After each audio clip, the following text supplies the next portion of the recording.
most people, whenever they consider starting a business, majority of the times they always think about what I could sell. They just want to be a merchant, somebody that sells goods and maybe get a shop, rent a shop, fill it up with goods, then they start selling.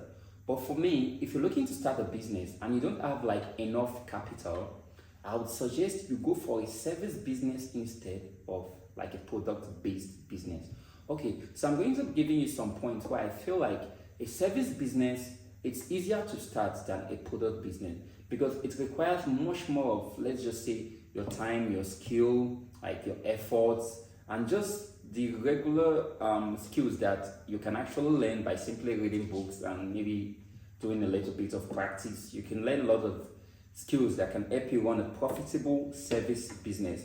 Whereas if you're looking to start a product business, let's say you're thinking about selling airs, you're thinking about selling cement, or maybe selling household items, or you're thinking about opening a supermarket, the details is more complex than running a service business. Because when you run a service business, the major thing you think about is maybe delivering on the services and managing people. But when you're running a product-based business and you don't have enough capital, I tell you that you run into lots of issues because don't forget that you're definitely going to have competitors. And these competitors, they are the people that they have very good suppliers and they're already doing all of this in bulk. Except you can be very creative with the kind of products that you choose to sell, maybe, and that would involve lots of branding and creativity and all of that. But if you're going to do a service business, it's way more easier to start. Don't quote me wrong. I'm not saying that it is free to start. I'm not saying that you can't actually start your first entrepreneurial business selling products. I'm only saying that for somebody who doesn't have money, I see no reason why you should be trying to compete with all of these big stores and supermarkets and big guys that are already selling most of these products. Whereas you could easily start a service business with little or no money. Probably you don't need to get a shop or you don't need to rent an office on the go. You can literally do most of this service business from your house. For instance, let's say you're looking to sell human hair. We all know that to be able to get that much traffic like you would need to sell that hair online, it's way more time, like it's more time consuming as compared to probably just doing something else. Let's say you get to be an hairdresser, okay, and you don't have money to maybe rent a shop.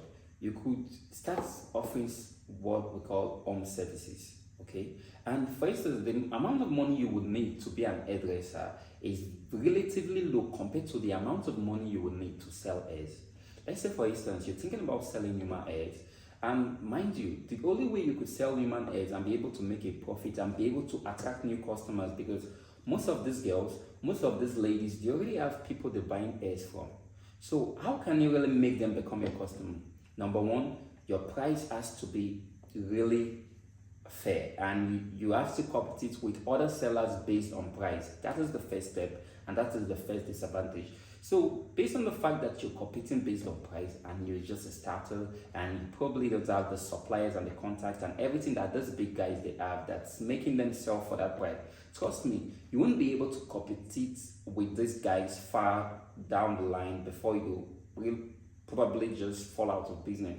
But let's assume that you're looking to be an hairdresser.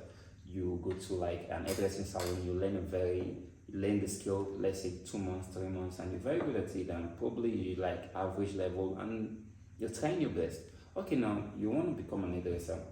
With less than 10,000 naira, you can literally print a